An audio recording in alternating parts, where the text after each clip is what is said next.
welcome to our Bible meditation. Today's reading is for March 5th, 2023, and we're reading 1 Samuel 17, 18, 19, and 20, and it's going to be fun. It's David and Goliath. And we're reading from the New King James Version. 1 Samuel 17, David and Goliath. Now the Philistines gathered their armies together to battle and were gathered at Shoshah, which belongs to Judah. They encamped between Shoshah and Azekah in Ephes Demin. And Saul and the men of Israel were gathered together, and they encamped in the valley of Elah and drew up in a battle array against the Philistines. The Philistines stood on a mountain on one side, and Israel on a mountain on the other side, with a valley between them. And a champion went out from the camp of the Philistines, named Goliath, from Gath, whose height was 6 cubits and a span. He had a bronze helmet on his head, and he was armed with a coat of mail, and the weight of the coat was 5,000 shekels of bronze. And he had bronze armor on his legs and a bronze javelin between his shoulders.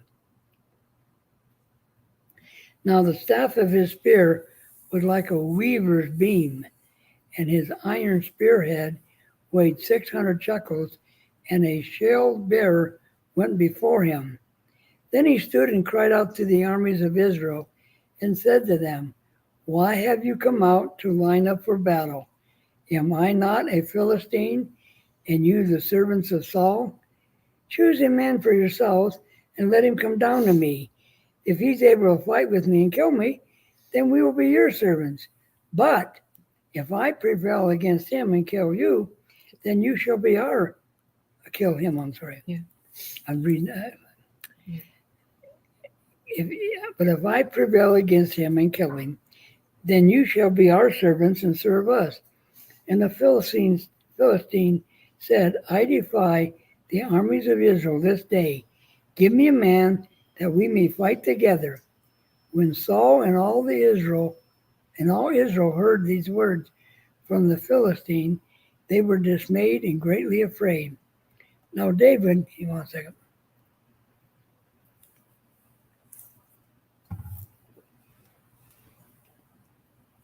Now David was the son of that Ephrathite of Bethlehem, Judah, whose name was Jesse, and who had 8 sons. And the man was old, advanced in years in the day of Saul. 3 oldest sons of Jesse had gone to follow Saul to battle. The names of his 3 sons who went to battle were Eliab, the firstborn, Abinadab, and the third was Shammah. David was the youngest, and the 3 oldest followed Saul. But David occasionally went and returned from Saul to feed his father's sheep at Bethlehem. And as the Philistines drew near and presented himself 40 days, morning and evening, then Jesse said to his son David, "Take now for your brothers an ephah, that's what I thought, of this dried grain and these 10 loaves, and run them to your brothers at the camp. And carry these 10 cheeses to the captain of their 1,000, and see how your brothers fare, and bring back news of them." Now Saul and they and all their men of Israel were in the valley of Elah, fighting with the Philistines. So David rose early in the morning, left the sheep with the keeper, and took the things and went as Jesse had commanded him. And he came to the camp as the army was going out to fight and shouting for battle. For Israel and the Philistines had drawn up in battle array, army against army. And David left his supplies in the hand of a supply keeper, ran to the army, and came to greet his brothers. Then as he talked with them, there was the champion, the Philistine of Gath, Goliath, by name, coming up from the armies of the Philistines, and he spoke. And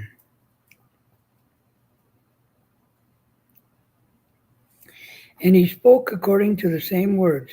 So David heard them, and all the men of Israel, who they saw the man, fled from him and were dreadfully afraid. So the men of Israel said, Have you seen this man who has come up?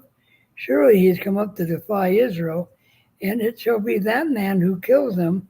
The king will enrich with great riches, and will give him his daughter, and give him his father's house exemption from taxes to eat in Israel.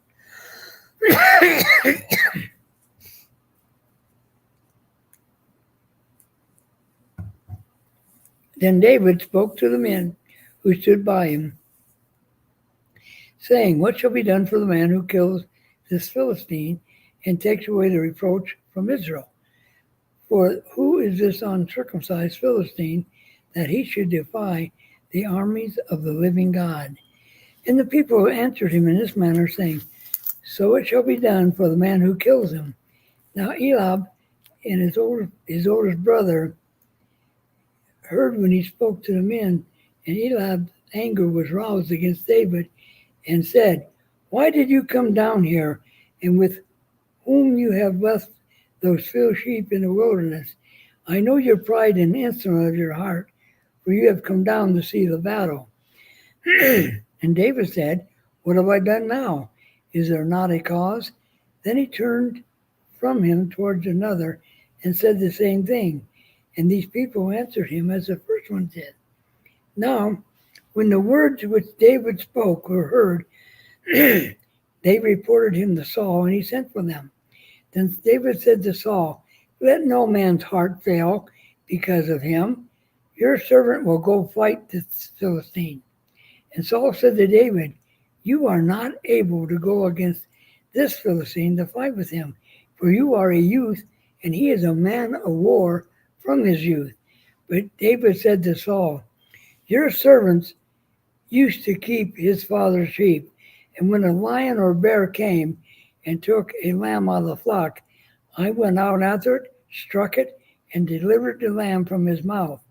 When he rose against me, I caught him by his beard and struck and killed it. Your servant has killed both lion and bear, and this uncircumcised Philistine will be like one of them, seeing he's defied the armies of the living God. Moreover, David said, The Lord who delivered me from the paw of the lion and paw of the bear, he will deliver me from the hand of this Philistine. And Saul said to David, Go, and the Lord be with you. So Saul clothed David with his armor, and he put a bronze helmet on his head, and he clothed him with a coat of mail. David fastened his sword to the armor and tried to walk, for he had not tested him.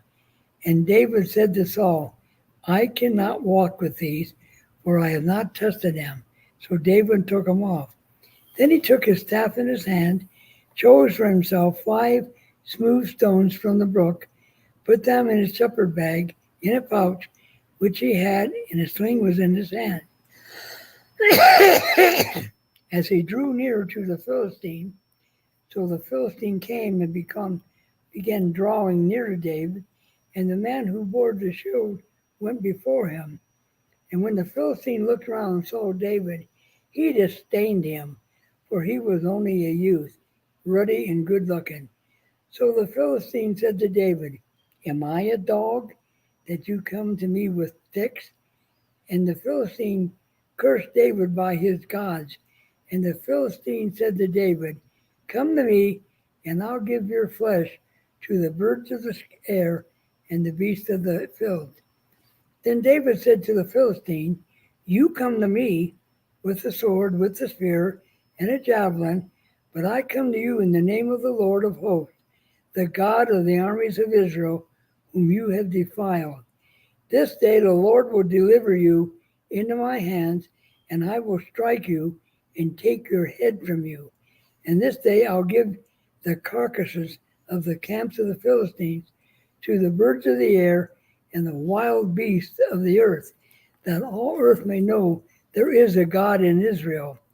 Then all this assembly shall know that the Lord does not save with the sword or spear, for the battle is the Lord, and he will give you into our hands.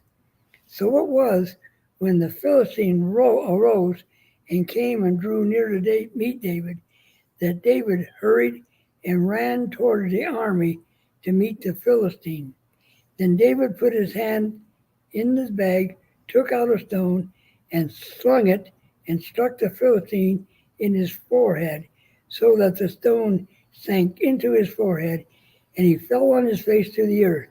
So David prevailed over the Philistine with a sling and a stone, and struck the Philistine and killed him. But there was no sword in the hand of David.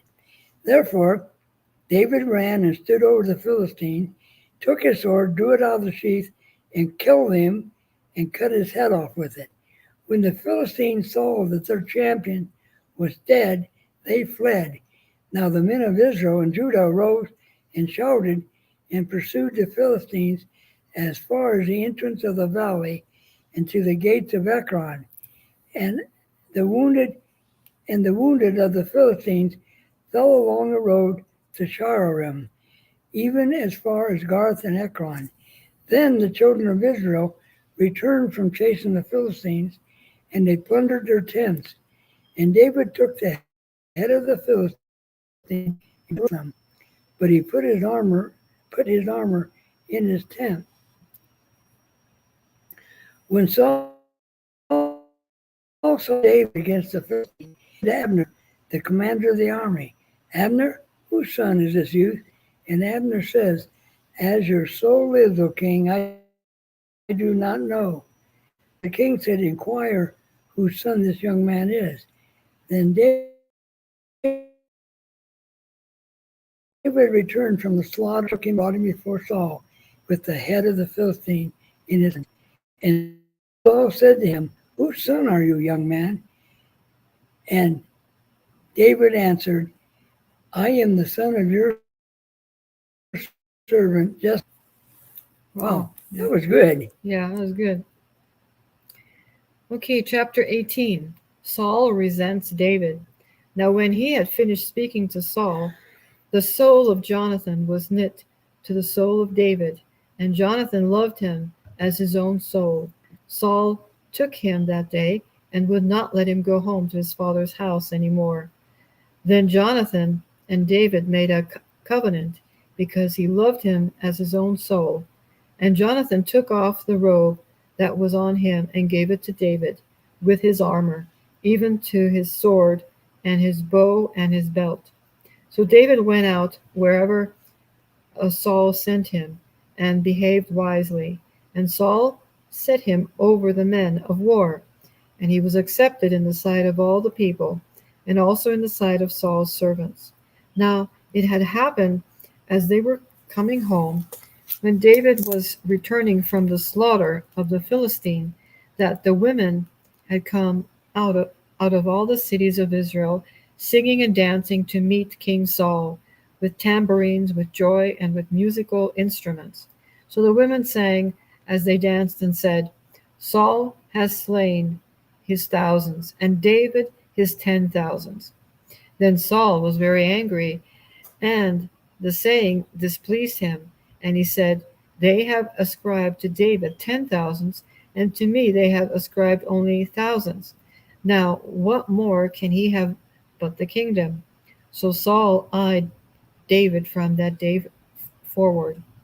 And it happened on the next day that the distressing spirit from God came upon Saul, and he prophesied inside the house. So David played music with his hand as at other times.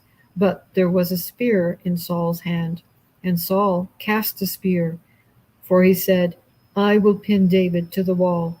But David escaped his presence twice. Now Saul was afraid of David, because the Lord was with him, but had departed from Saul. Therefore Saul removed him from his presence, and made him his captain over 1,000. And he went out and came in before the people. And David behaved wisely in all his ways, and the Lord was with him. Therefore, when Saul saw that he behaved very wisely, he was afraid of him. But all Israel and Judah loved David, because he went out and came in before them. David marries Michal. Then Saul said to David, "Here is my older daughter Merab. I will give her to you as a wife. Only be valiant for me and fight the Lord's battles." For Saul thought, "Let my hand not be against him, but let the hand of the Philistines be against him."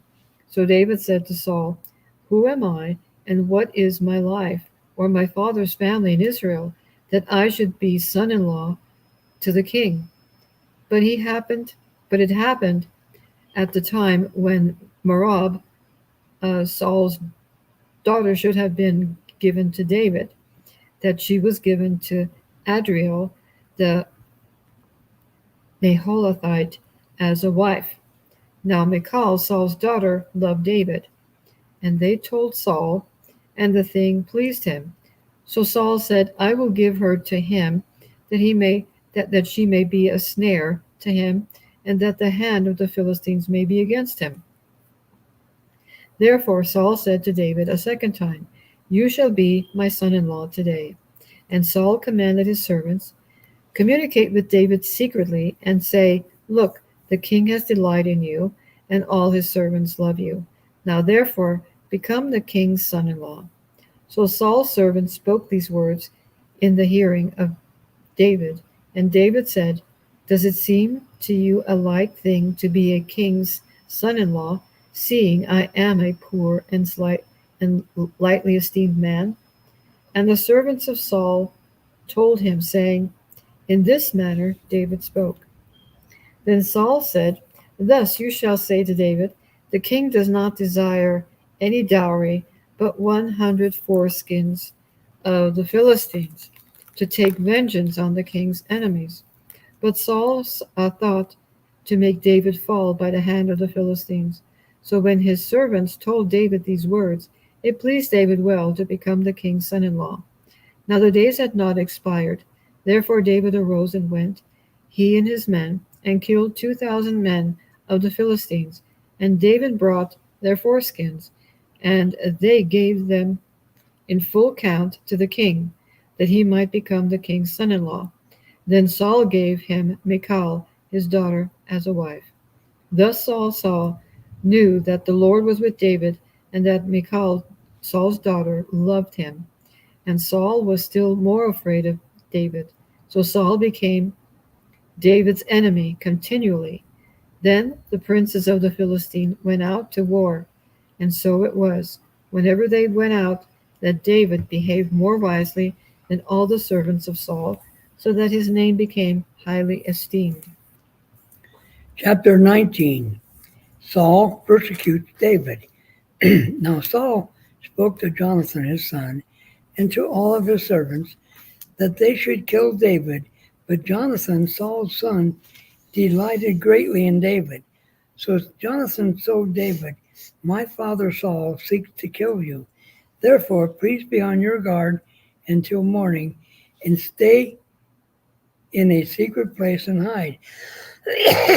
And I will go out and stand beside my father in the field where you are, and I will speak my father about you, that what I observe I shall tell you." Thus Jonathan spoke well of David to Saul, his father, and said to him, "Let not the king sin against his servant, against David, because he has not sinned against you, and because his works have been very good towards you. For he took his life in his hands and killed the Philistine, and the Lord brought back a great deliverance for all of Israel. You saw it and rejoiced. Why then will you sin against innocent blood to kill David without a cause?"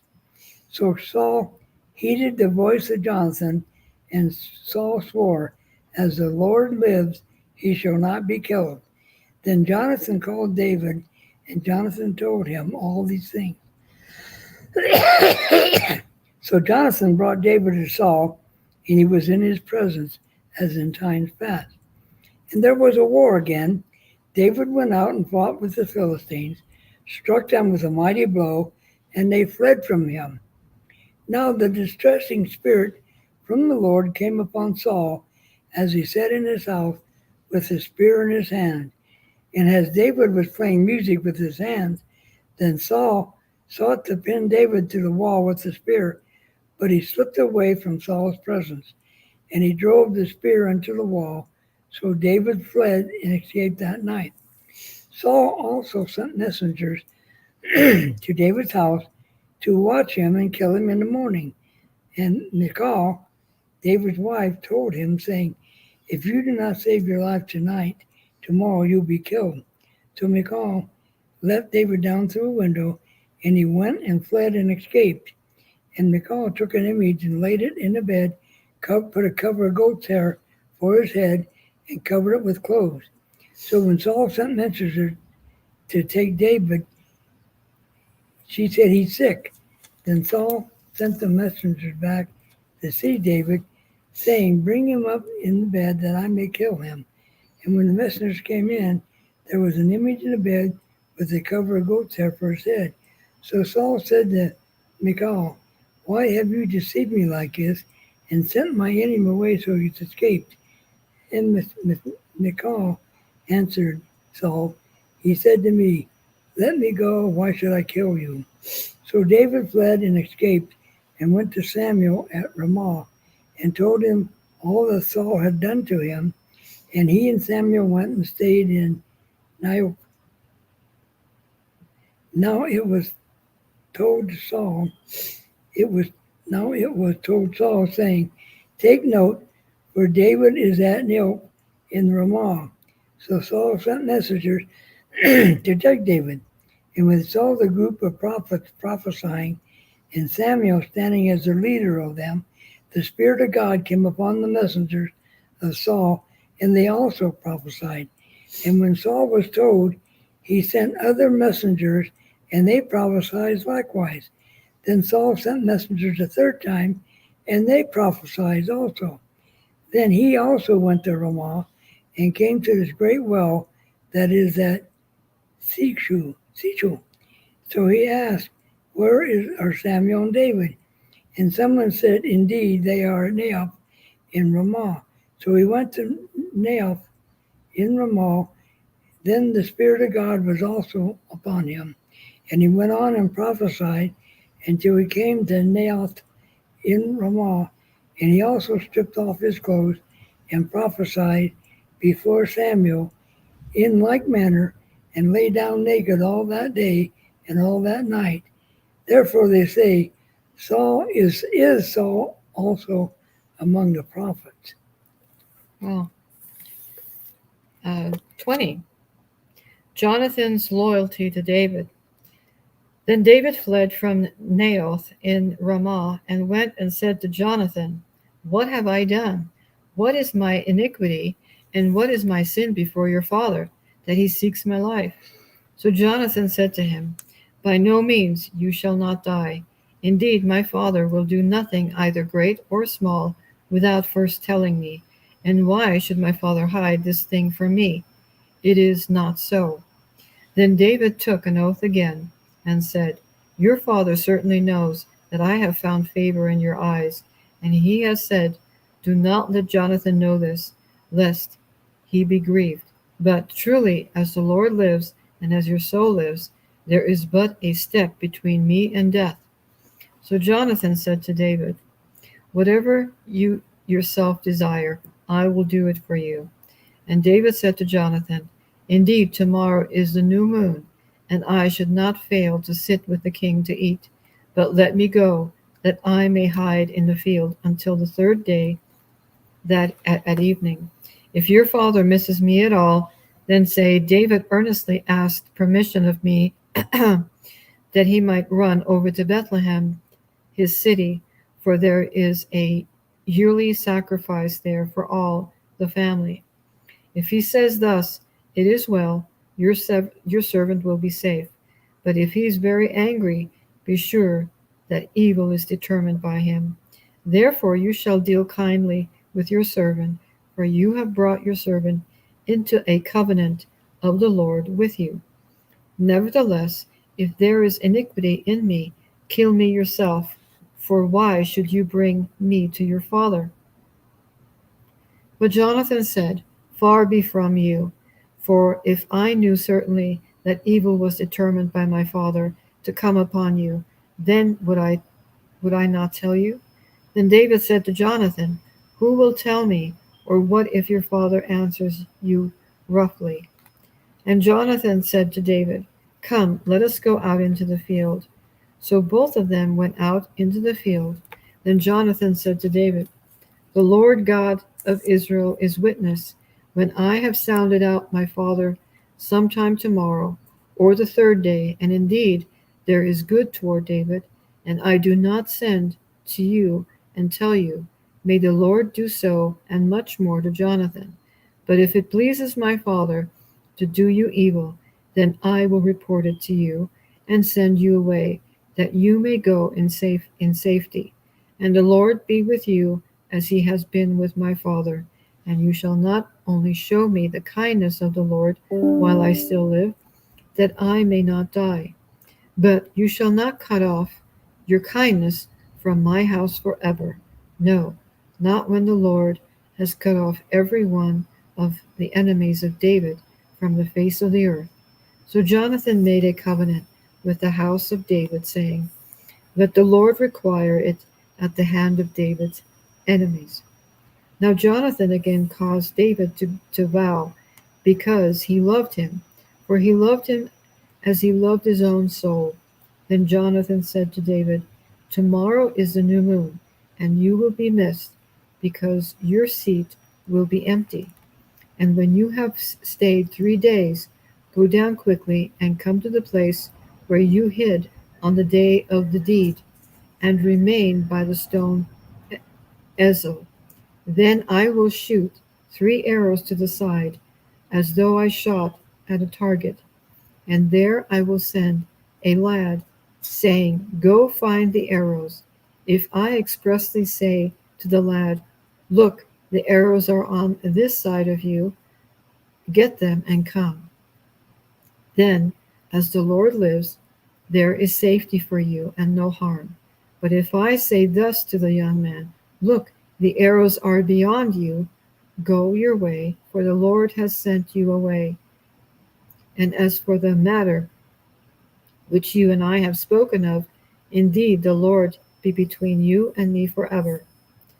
Then David hid in the field. And when the new moon had come, the king sat down to eat the feast. Now the king sat on his seat, as at the other times, on a seat by the wall. And Jonathan arose, and Abner sat by Saul's side, but David's place was empty. Nevertheless, Saul did not say anything that day, for he thought, "Something has happened to him. He is unclean. Surely he is unclean." And it happened the next day, the second day of the month, that David's place was empty. And Saul said to Jonathan his son, "Why has the son of Jesse not come to eat, either yesterday or today?" So Jonathan answered Saul, "David earnestly asked permission of me to go to Bethlehem. And he said, 'Please let me go, for our family has a sacrifice in the city, and my brother has commanded me to be there. And now, if I have found favor in your eyes, please let me get away and see my brothers.' Therefore he has not come to the king's table." Then Saul's anger aroused against Jonathan, and he said to him, "You son of a perverse, rebellious woman, do I not know that you have chosen the son of Jesse to your own shame and to the shame of your mother's nakedness? For as long as the son of Jesse lives on the earth, you shall not be established, nor your kingdom. Now therefore send and bring him to me, for he shall surely die." And Jonathan answered Saul, his father, and said to him, "Why should he be killed? What has he done?" Then Saul cast a spear at him to kill him, by which Jonathan knew that it was determined by his father to kill David.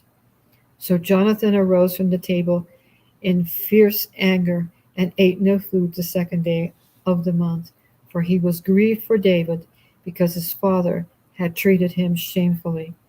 And so it was in the morning that Jonathan went out into the field at the time appointed with David, and a little lad was with him. Then he said to his lad, Now run, find the arrows which I shoot. As the lad ran, he shot an arrow beyond him. When the lad had come to the place where the arrow was which Jonathan had shot, Jonathan cried out after the lad and said, Is not the arrow beyond you? And Jonathan cried out after the lad, Make haste, hurry, do not delay. So Jonathan's lad gathered up the arrows and came back to his master. But the lad did not know anything. Only Jonathan and David knew of the matter. Then Jonathan gave his weapons to his lad and said to him, Go, carry them to the city. As soon as the lad had gone, David arose from a place toward the south, fell on his face to the ground, and bowed down 3 times. And they kissed one another, and they wept together. But David more so.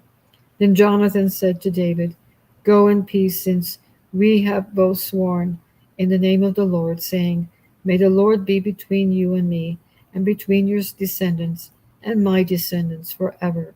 So he arose and departed, and Jonathan went into the city. Wow. Oh, I love this. That was loyalty. Yeah. Wow. Yeah, Saul was. Yeah. Whatever happened to him? Don't know, babe, but I'll tell you what. Well, the Spirit of the Lord left him. Yes. That's what happened. So that concludes that. It's a great story, isn't it? Yes, it is. Never gets tired. And you see how God very subtly interfered between them by making Saul more angry and depressed. That's right. Wow. Boy, folks, I tell you what, follow God's word, obey his commandments, and pray to him constantly. Praise him, praise him, praise him. Amen. So we'll be back tomorrow. And so be blessed. Have a good night. And hope you have a great week coming.